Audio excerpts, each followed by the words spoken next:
Alors je ne sais pas si c'est la connerie qui a dominé à l'Assemblée nationale hier, mardi 4 mars. Je rappelle simplement que la Commission des affaires étrangères de l'Assemblée nationale a adopté une proposition de résolution européenne, puisque le Parlement européen a voté dans sa majorité, appelant à la libération immédiate et inconditionnelle de l'écrivain franco-algérien Boualem Sansal, qui est, comme vous le savez, qui a 80 ans, qui souffre d'un cancer et qui est en détention arbitraire, selon la résolution. Alors, le vote s'est déroulé à main levée après 3 heures de débat. Il n'y a pas eu de comptabilisation officielle, même si le président de commission Bruno Fuchs a relevé le nombre de votes à l'issue du scrutin. Mais ce qui est intéressant, c'est qu'on pourrait penser, libération de l'écrivain, que la majorité, ou sinon la quasi-totalité ou la totalité de l'Assemblée nationale ou des députés présents auraient voté pour la libération de Boualem Sansal.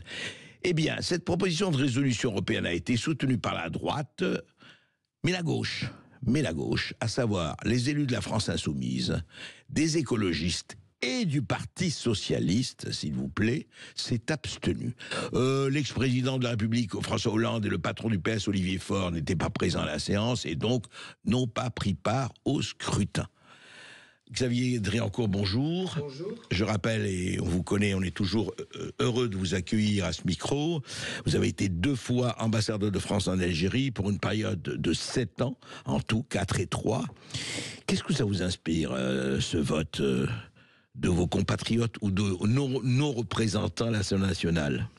Ça m'inspire que cette résolution, elle aurait dû être votée à l'unanimité en réalité. Et c'est quand même un vrai problème que les partis de gauche que vous avez cités aient voté contre et abstenu, et que certaines personnalités aient été absentes. Parce que la Commission des affaires étrangères, elle envoie ainsi un message quand même à l'Algérie et au Parlement européen. Alors maintenant, elle a été adoptée et elle devra passer sans doute en séance plénière. Donc là aussi, on verra ce que feront les partis de gauche. Tout à fait, ça va être intéressant. Et justement, alors, par rapport à l'ensemble du tableau, que dit cette affaire Sansal, notamment sur les relations entre la France et l'Algérie, à l'heure où effectivement, on se rappelle que François Bayrou a parlé de submersion, où Bruno Retailleau s'est dit, il est temps quand même, après d'autres, qu'il faut réviser les accords avec l'Algérie, aussi bien de ceux de 68 que d'autres, etc., réviser tout cela en fonction du fait qu'ils nous ont renvoyé les 2 influenceurs qui avaient été expulsés, que leur presse dise oui, mais regardez comment Macron recadre Retailleau et Bayrou, etc. Qu'est-ce que ça dit de l'état présent? Ça dit nos contradictions internes. Parce que pendant plusieurs semaines, depuis l'arrestation de Boualem Sansal le 16 novembre, en fait, nous avons envoyé des signaux contradictoires. D'un côté, nous n'avons pas réagi en novembre quand Boualem Sansal a été arrêté, et pendant plusieurs semaines, il n'y a eu aucune réaction. Aucune réaction. Ouais. Il a fallu attendre 3 semaines pour que la ministre de la Culture réagisse, ensuite début janvier pour que le président de la République parle du déshonneur de l'Algérie, et ensuite il y a eu les affaires que vous avez évoquées d'expulsion des soi-disant influenceurs.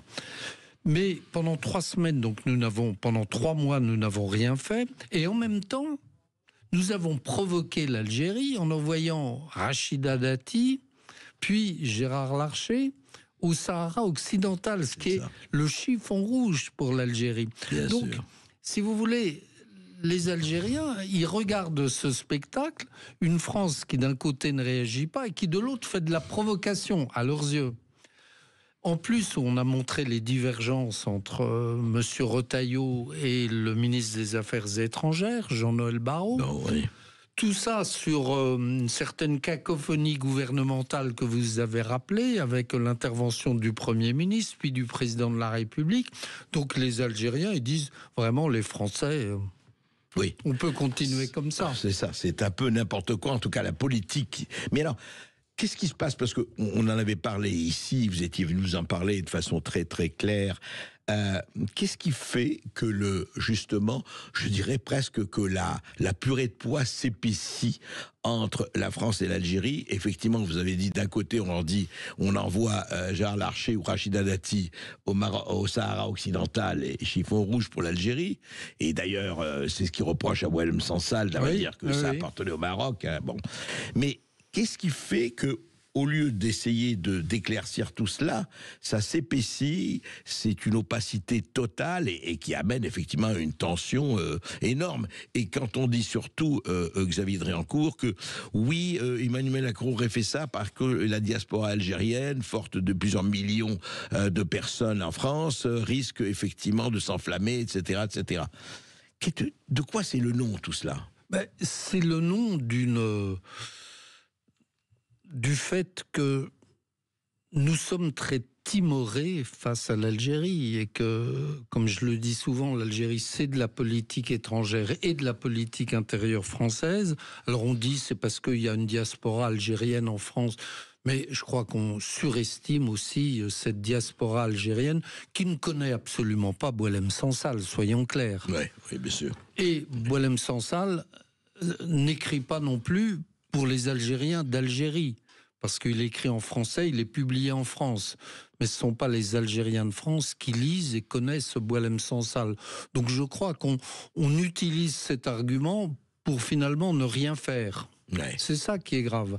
Et encore une fois, cette affaire montre, je dirais, notre double aveuglement. Aveuglement diplomatique vis-à-vis de l'Algérie, où pendant, encore une fois, plusieurs semaines, plusieurs mois maintenant, nous n'avons pas réagi, et aveuglement intérieur, où nous fermons les yeux sur les réseaux algériens en France, sur les influenceurs, sur la mosquée de Paris, sur... voilà. Donc, nous envoyons encore une fois des messages contradictoires à l'Algérie, et comme l'Algérie nous connaît mieux que nous ne la connaissons, elle joue là-dessus. Alors justement, Xavier Dréancourt, est-ce qu'il y a aussi, on va essayer d'inventorier tout cela, parce que ça risque quand même de devenir plus que fâcheux à un moment donné. On vous dit aussi, mais vous savez, et j'aimerais savoir, parce qu'on entend tout et son contraire, oui, mais attendez, nous avons besoin du pétrole algérien, du gaz algérien, etc. Quel est le véritable état des choses du point de vue des relations économiques entre la France et l'Algérie? Alors, pour le gaz, c'est faux parce que nous importons seulement 8%, 7 à 8% de nos besoins en gaz d'origine algérienne, alors que pour l'Italie, c'est 40% par exemple, ce qui explique aussi l'attitude très gentille de l'Italie à l'égard de l'Algérie, la lune de miel entre l'Algérie et l'Italie, parce que l'Italie, elle, a besoin du gaz. 40% de 40%, gaz. Ah oui, d'accord. Donc c'est très important pour l'Italie. Nous importons du gaz du Qatar, de Norvège et des États-Unis en gros. Mais l'Algérie, c'est très marginal. Et les relations économiques, les Algériens depuis plusieurs années ont déjà écarté la France. Donc c'est déjà fait. Depuis plusieurs années. Depuis plusieurs années. Ouais. Moi, j'ai assisté à cette dégringolade de la France au cours de mon deuxième mandat.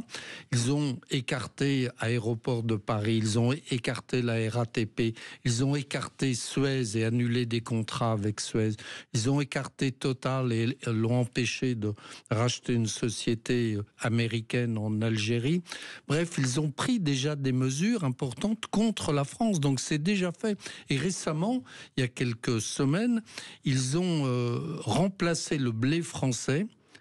Les céréaliers français avaient le monopole de la livraison de blé en Algérie. Le monopole, non pas pour des raisons économiques, mais pour des raisons très pratiques, parce que le blé dur français est propre à faire la semoule pour le couscous. D'accord. Et donc, les céréaliers français avaient quasiment le monopole de la livraison, de la vente de blé. Et Alger, récemment, a remplacé le blé français par du blé russe. Donc, tout est politique. Il y a quelques semaines, ça? Il y a quelques semaines. Ah oui, je crois que c'est très à ignoré. À la fin 2024. Donc, tout est politique en Algérie. Et donc, nous avons déjà été écartés des marchés algériens. Oui, mais c'est tout à fait important et passionnant de le savoir. C'est-à-dire pratiquement aujourd'hui, vous dites... Nous sommes au fond du trou aujourd'hui, donc voilà, pourquoi ne réagissons-nous pas? Oui, bien sûr. Et c'est une volonté politique qui date de longtemps. Enfin, c'est une volonté très délibérée. Je dirais, pour simplifier, qu'en Algérie, tout est politique. L'économie et le commerce, c'est politique. La langue française, c'est politique. Les visas, c'est politique. Ouais. Et nous répondons pas par la politique. Voilà, nous répondons avec des arguments cartésiens. Nous répondons avec des petites fleurs et des marches blanches et des bouquets. On va en continuer à parler, c'est passionnant, avec Xavier Driancourt, tout de suite après cette petite pause.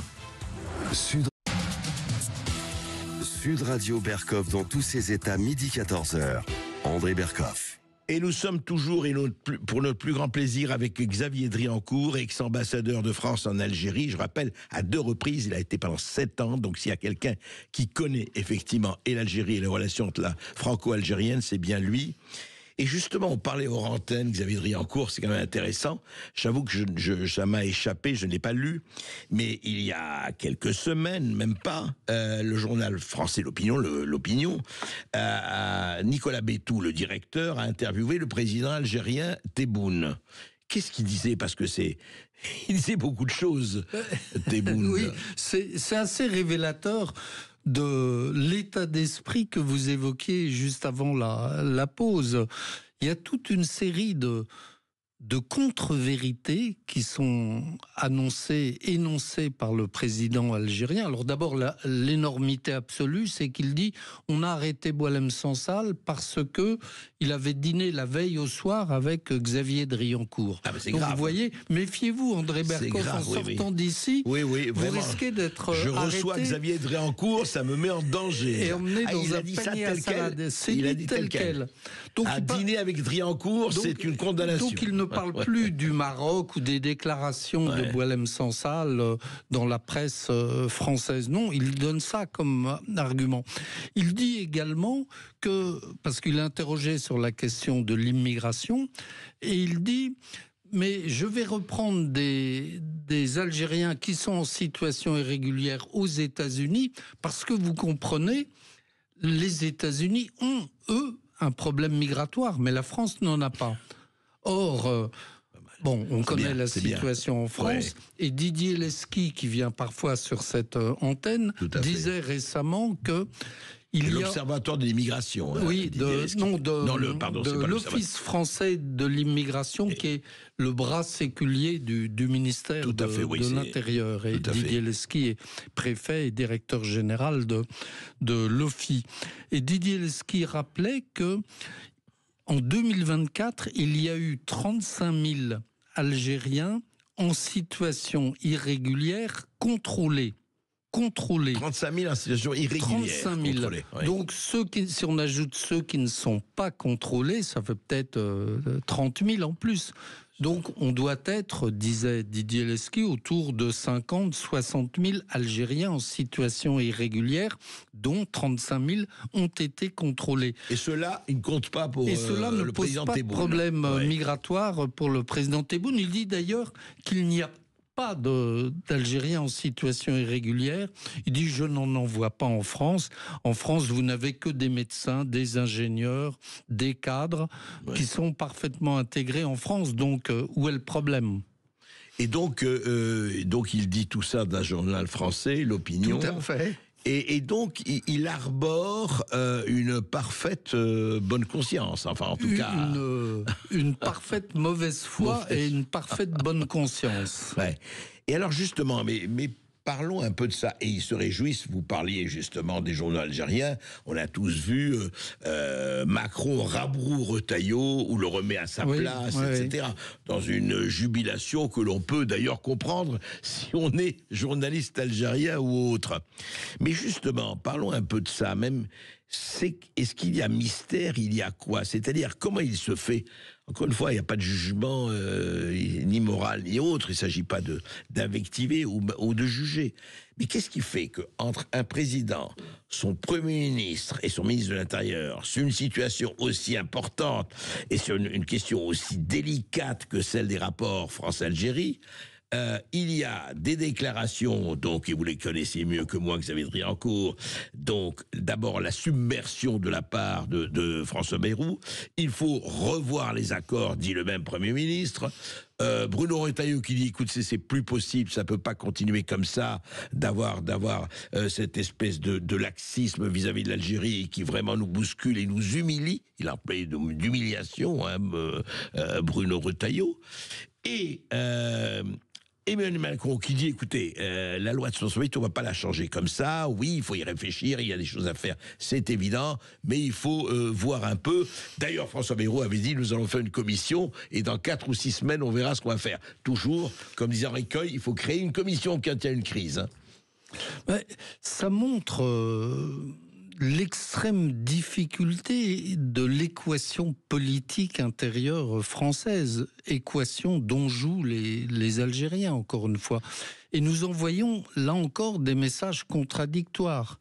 Il y a la déclaration de Bruno Retailleau, il y a cette fameuse note qui a fuité, dit-on, dans le journal du dimanche de Bruno Retailleau, où il détaille les mesures qu'il compte prendre vis-à-vis de l'Algérie. Il y a la déclaration, la conférence de presse du Premier ministre, entouré du même Bruno Retailleau et du ministre des Affaires étrangères. Et puis là-dessus, cerise sur le gâteau, il y a la déclaration magistrale, majestueuse du président de la République qui dit « l'accord de 68, c'est moi ». Donc, il semble effectivement contredire son Premier ministre. La deuxième chose que ça montre, c'est que, en fait, on confond un peu les dossiers. Parce qu'on se focalise sur l'accord de 68, et le président de la République en premier, mais il y a aussi d'autres accords. Il y a notamment l'accord de 68 révisé en 1994, et puis en 1994, il y a aussi un autre accord secret qui porte sur la réadmission des Algériens en Algérie. C'est-à-dire sur le retour des Algériens, sur le retour des Algériens, et les obligations des consulats algériens en France.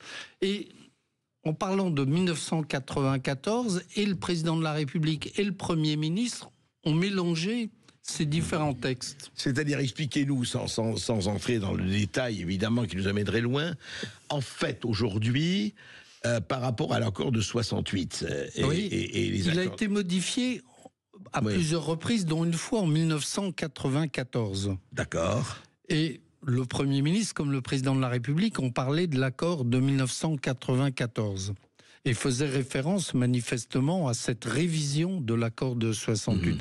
Mais il y a aussi en 1994 un autre texte qui est un échange de lettres entre les deux ministres qui porte sur la réadmission des Algériens en Algérie. Et qui disait quoi, grosso modo ? Qui fixe un certain nombre d'obligations au consulat algérien. D'accord. Pour reprendre leurs nationaux et délivrer les laissez-passer consulaires. Les fameux laissez-passer consulaires. Et quand le Premier ministre a dit « mais les Algériens ne respectent pas l'accord de 68 », s'ils le respectent, puisque l'accord de 68 ne marche que pour l'entrée des Algériens en France, mais pas pour le retour. D'accord.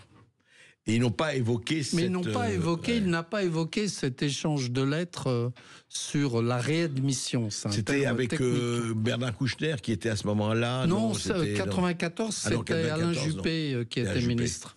Et Dominique de Villepin, directeur de cabinet. Oui, il faut se rappeler ça. D'ailleurs. Oui, qui lui aussi fait des grands effets de manche en ce moment. Mais justement, Xavier Driancourt, au fond, il y a une espèce de flou artistique, enfin si on peut dire artistique, qui est donné, et qu'aujourd'hui, tout se passe comme si l'Algérie dit, écoutez, nous, on fait ce qu'on a à faire, la France ne sait pas ce qu'elle veut. Et effectivement, on donne l'impression, je ne dis pas que c'est faux ou pas vrai, mais on donne l'impression que la France ne sait pas ce qu'elle veut.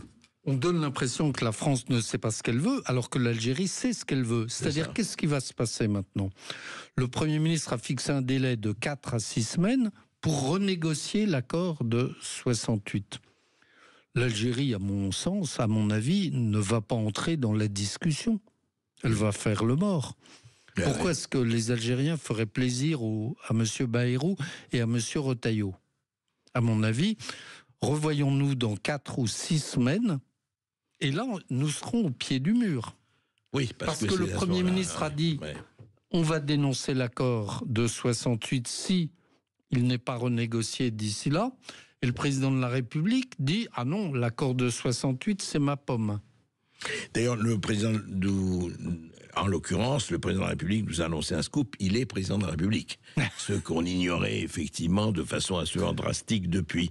On va en parler avec une petite pause et je voudrais justement étendre un peu, et on va parler aussi de Russie-Ukraine, on va parler de tout cela avec Xavier Driancourt tout de suite après cette petite pause. À tout de suite, et je rappelle 0826 300 300, 0826 300 300 si vous voulez poser des questions et intervenir avec Xavier Driancourt. À tout de suite.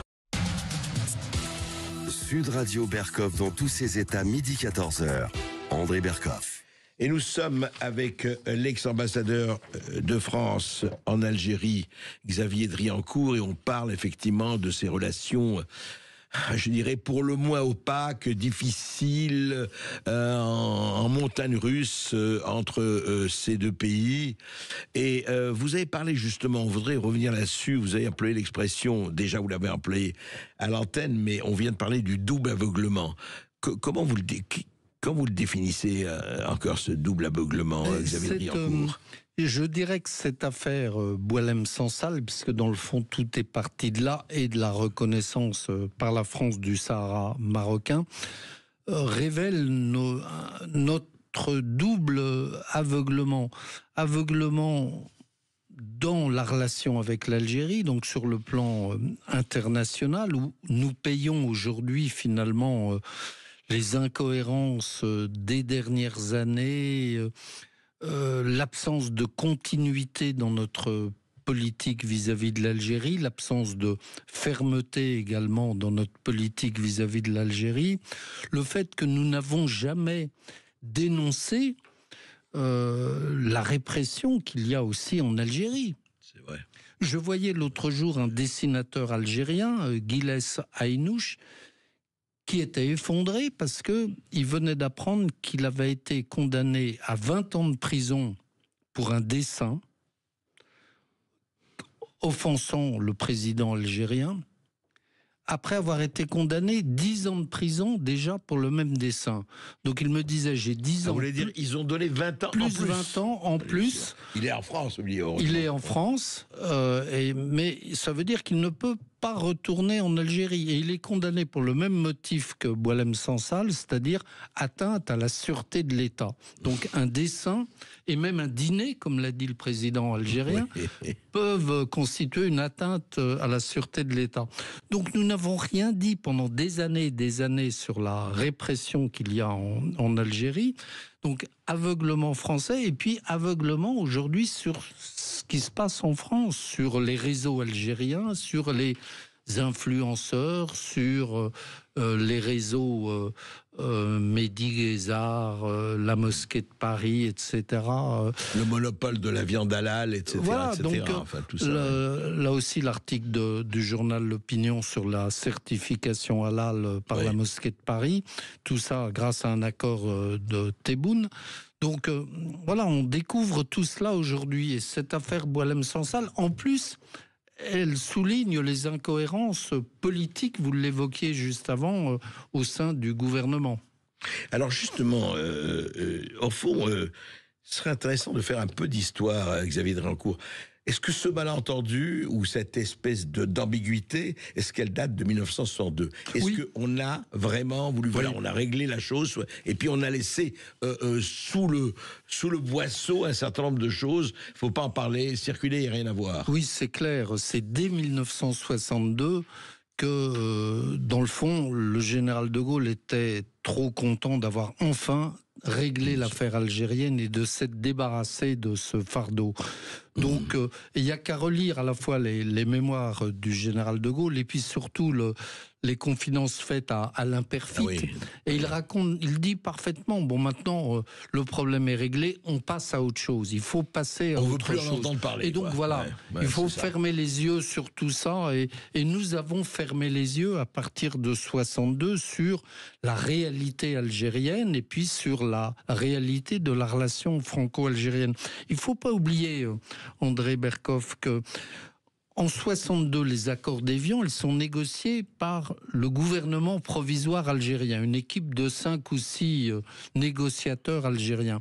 Et qu'en juillet 62, il y a un coup d'État en Algérie qui élimine tous les négociateurs d'Évian. Ouais. Et donc, nous sommes... Ils ont été entièrement éliminés. Ils ont été éliminés, certains physiquement, d'autres exilés.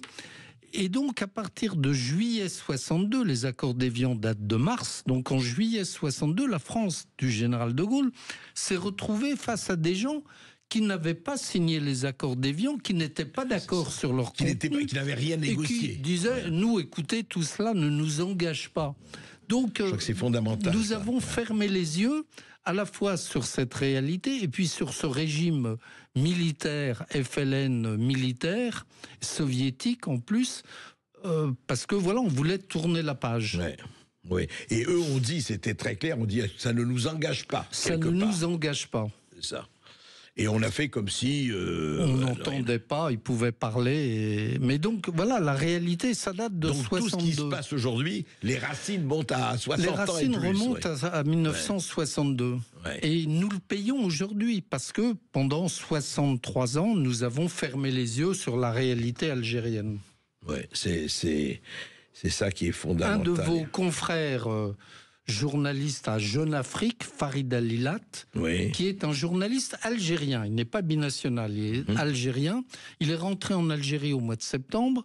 Et là, à la PAF, à la police des frontières, on lui a dit, vous reprenez l'avion pour la France, vous n'êtes pas autorisé à rentrer dans votre propre pays, puisqu'il n'était même pas franco-algérien. Il n'est pas franco-algérien. Donc, il est rentré en France, mais la France n'a rien dit. Là aussi, donc après on s'étonne 6 mois plus tard qu'ils ne reprennent pas le dénommé Doualem, ou qu'ils ne reprennent pas. Mais dès le mois de septembre, nous n'avons rien dit pour un journaliste algérien. Qui a été expulsé de son propre pays. Donc vous, si vous reveniez à Roissy, on vous disait, vous n'êtes pas autorisé à rentrer en France. Donc voilà, nous payons cette, une forme de lâcheté vis-à-vis de... Et qu'est-ce qui fait, on peut comprendre, encore une fois, non pas excusé, enfin, De Gaulle, bon, il s'est débarrassé du fardeau pour lui, enfin, etc. Et il avait fait ce qu'il pensait faire, bon. Mais qu'est-ce qui fait que aucun, parce que si l'on vous suit, Xavier Driancourt, et ça me paraît frapper au coin du bon sens, aucun gouvernement, régime successif, qu'il soit de droite, de gauche, centriste ou ailleurs, n'a reposé la question de base. C'est-à-dire qu'on disait, écoutez, ça va, on fait comme si tout allait bien et on n'en parle pas. C'est motus et bouche cousue. Oui, un peu, enfin. Pour des raisons différentes, mais les gouvernements de droite, De Gaulle, Pompidou, puis Valéry Giscard d'Estaing, voulaient plus entendre parler de la question algérienne. Même Giscard d'Estaing. Sous Giscard d'Estaing, en plus, commence à se poser la question de l'immigration. Ouais, avec, vous vous souvenez, les arrêts du Conseil d'État. Le regroupement familial, 1976, oui. Et puis ensuite, il y a 14 ans plutôt, de septennat de François Mitterrand. Et l'angélisme de la gauche vis-à-vis de l'Algérie. En 1981, la première décision, c'est de renégocier le prix du gaz avec l'Algérie pour donner un juste prix, disait François Mitterrand, à l'Algérie. Oui, on est prêt à racheter plus cher le gaz algérien. Alors, il faut rappeler ça. En 1982, Gaston Defferre, ministre de l'Intérieur, confie la gestion de la mosquée de Paris au gouvernement algérien. Elle ne l'était pas. Ne l'était pas avant. 1982. 1982. Donc il y a eu... Vous voyez, il y a une alternance de on veut rien voir d'abord, ensuite l'angélisme des gouvernements socialistes. Nous avons une dette envers l'Algérie, et puis après, etc. on a l'enthousiasme chiracien, où il s'entendait bien avec Bouteflika. Il a fait 3 voyages à Alger, tout en cajolant aussi le roi du Maroc. Donc la politique de Chirac était parfaitement équilibrée entre les deux. Et puis, à partir de 2005, on est entré dans cette repentance et dans cette politique mémorielle qui a commencé en 2005 après un vote à l'Assemblée nationale. Il y a 20 ans exactement. Et alors dites-moi, comment a été recueilli quand en 2017, encore candidat à la présidentielle, Emmanuel Macron, comment a été recueilli, parce que ça a été évidemment un moment fort, quand il a dit, excusez du peu, la colonisation française en Algérie est crime contre l'humanité. Ça a été pris comment? Pour les Algériens d'Algérie et le gouvernement algérien, c'était du pain béni, si je puis dire, parce que pour la première fois, un candidat, non pas un président, mais un candidat, déclarait cette formule qu'il n'attendait sans doute pas. Sûrement et pas, c'est un journaliste algérien qui du reste a fait 1 an de prison après, qui a posé la question à Emmanuel Macron, alors candidat. Il était à Alger, c'était Alger. Alger. Ouais. Et donc, il a lâché cette formule. Et puis après, il est revenu dessus. Il a dit non, c'est un crime contre l'humain, c'était de la barbarie. Et le fait est qu'il n'a jamais prononcé une deuxième fois cette phrase. Et le lendemain, à Toulon, il a présenté des excuses pour avoir dit cela. Donc, voilà, encore une fois, toujours le va-et-vient. Cette incohérence française, elle continue aujourd'hui. Et les Algériens entendent les deux messages, ce qu'ils veulent bien comprendre.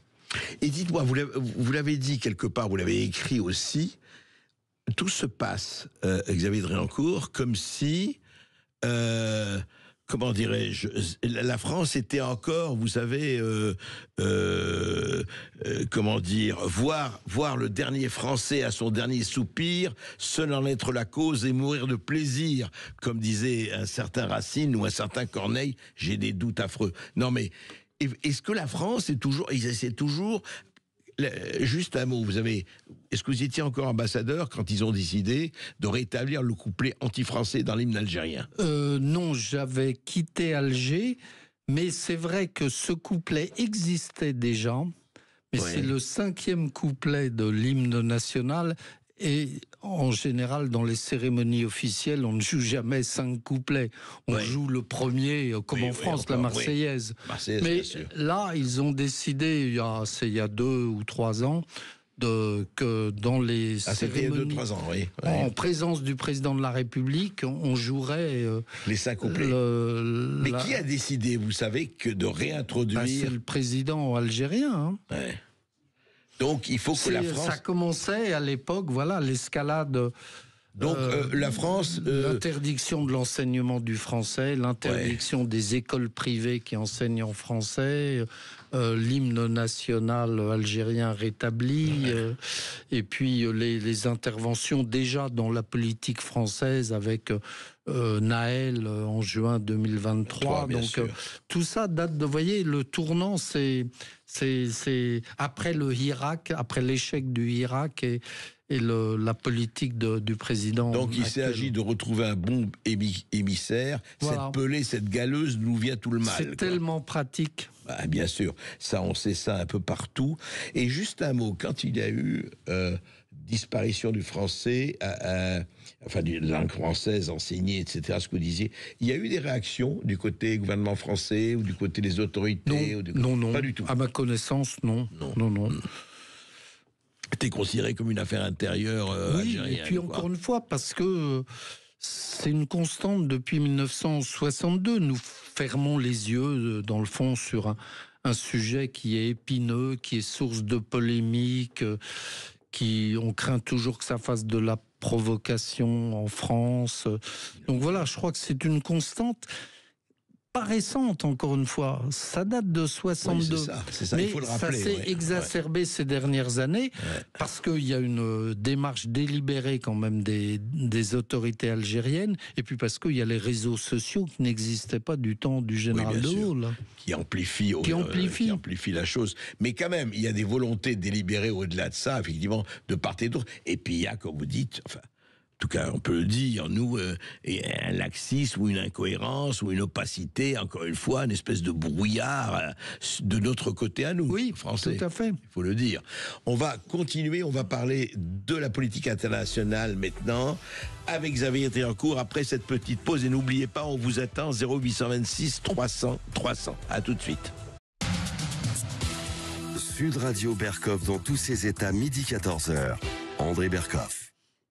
Avec Xavier Triancourt, nous avons longuement parlé de ce qui se passe entre la France et l'Algérie et qui est hélas pas du tout fini. Quand je dis hélas, tout le monde souhaiterait des relations plus claires, plus saines et plus apaisées, mais le moins que l'on puisse dire, et ce n'est pas encore le cas. Mais j'aimerais avoir le diplomate que vous êtes, Xavier Triancourt. J'aimerais savoir comment vous considérez ce qui se passe en ce moment entre Trump, Poutine, Zelensky. Vous avez évidemment suivi, comme tout le monde, le clash d'un côté, les négociations de l'autre, les bruits de bottes en Europe, la réunion de Londres. On dit attention, on va pas laisser faire, ça va pas se passer comme ça. Comment quel est votre regard là-dessus? Ça nous intéresse évidemment.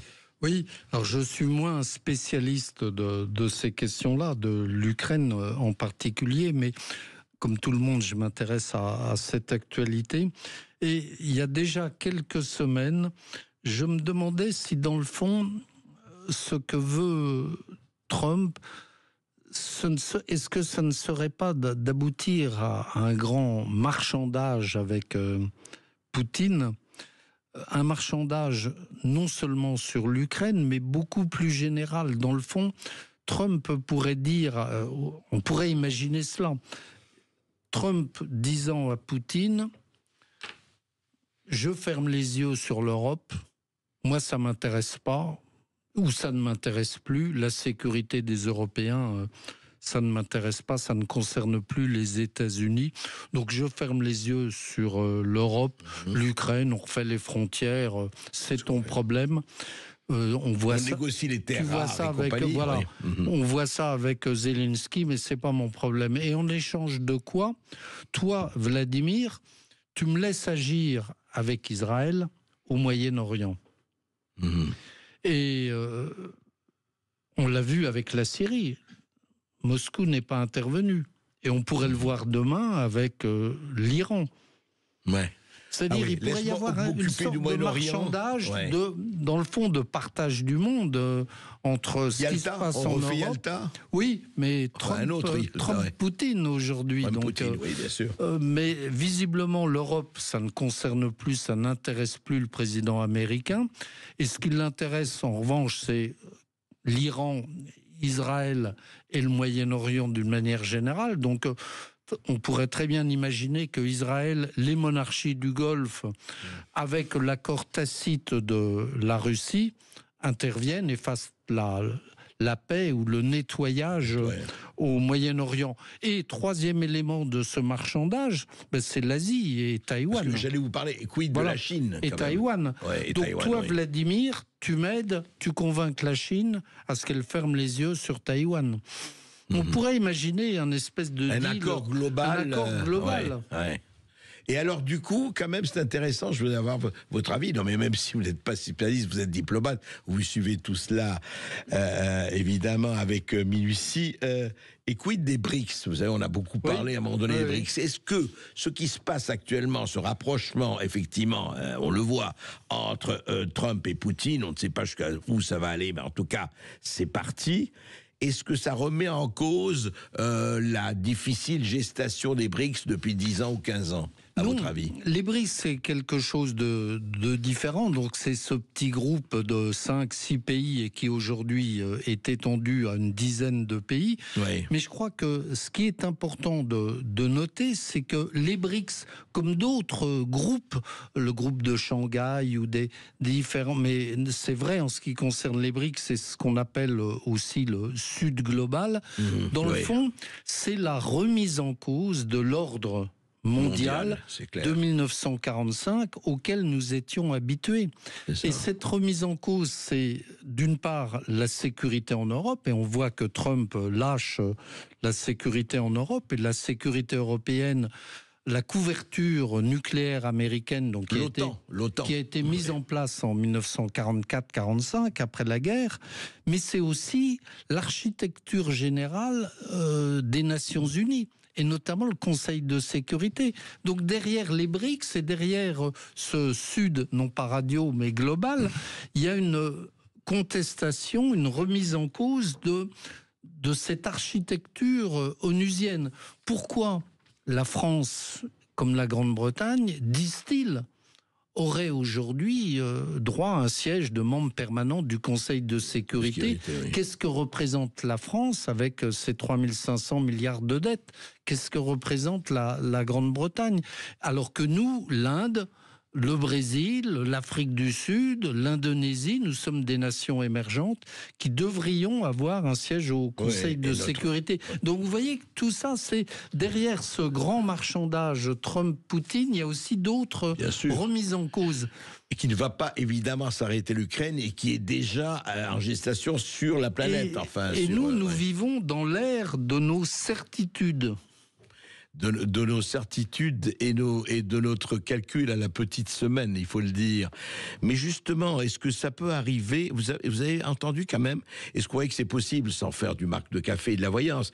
Vous savez, un certain Elon Musk qui compte beaucoup au sein de la politique américaine et puis qui est en lui-même une personnalité tout à fait passionnante, quel que soit ce qu'on peut penser de lui, vu ce qu'il a fait. Il a écrit un tweet en disant « Et pourquoi ?»